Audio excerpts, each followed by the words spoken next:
change the system. Well, then what we've got to do is we got to all stop playing the victim, and we've got to show up and start showing that we are hurt, we want it changed, we want it fixed, and we not only just got to stand there passively, we've got to demand that the representatives that we send to Washington, D.C. carry on and do the job that they're supposed to. They are supposed to be here representing their constituents, not their back pocket. And they all do this in the name of money. We have children that are dying at a higher rate. We have children that are being sexually molested. And you, the taxpayers, are paying to make it happen. It's got to end.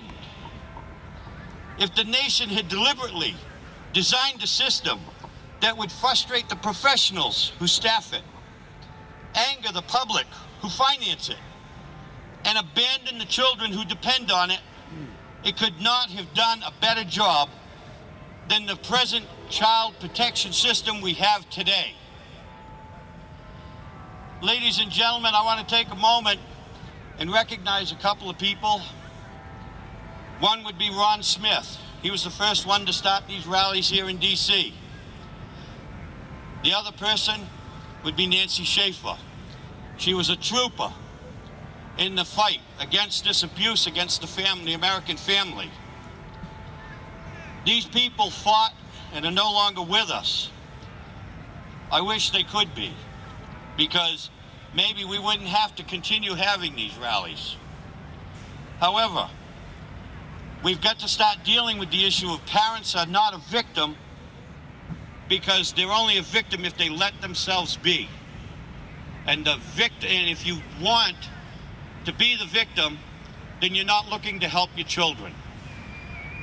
In order to help your children, we've all got to take a stand. We've got to make that stand, and we've got to stick to it and show that we have the strength. You all saw what the Tea Party did here. Well, we don't have the money, but we sure have the people. And we just have to start showing up and saying, we're not going to take it anymore. We want our children back. There are some bills before the House and the Senate. One of the most important is 519 before the Senate. That is dealing with the UN Convention on the Rights of the Child, better known as the UNCRC. Ladies and gentlemen, you can go to parentalrights.org and you can read all about it. The reason we have to stop that is simple. Years ago, Hillary Clinton had Madeleine Albright sign a treaty at the UN. Basically, it means that we, the American people, will no longer have control of our children. The United Nations will dictate how you raise your children. We've got to stop that. So call your senators and tell them, do not ratify the UNCRC. That's all you have to say. They know what you're talking about. The other two bills are before the House and the Senate, making parental rights a constitutional amendment. We believe that the parents here in America should have some rights over their children.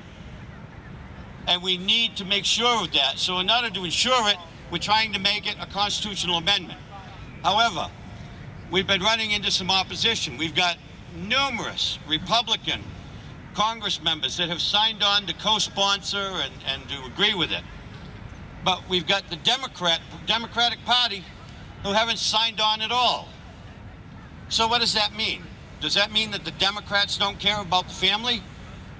I personally don't care about party lines, whether you're Republican, Independent, Democrat, or whatever you want to be. I think that what we need to do is establish the fact that we send our representatives to Washington, D.C. to do the right thing. That's all we ask of them. Do the right thing. And in order to do that, they've got to start taking care of our needs. We, the people, we don't need more of the same old stuff. We don't need more social programs. We don't need more billions of dollars headed out so that people can steal it and embezzle it, and the gift cards being used. One caseworker just got accused of stealing $400 and something thousand worth of gift cards that were meant for foster children. Tells you how much she thought of those children. But we've got to end the abuse against the family.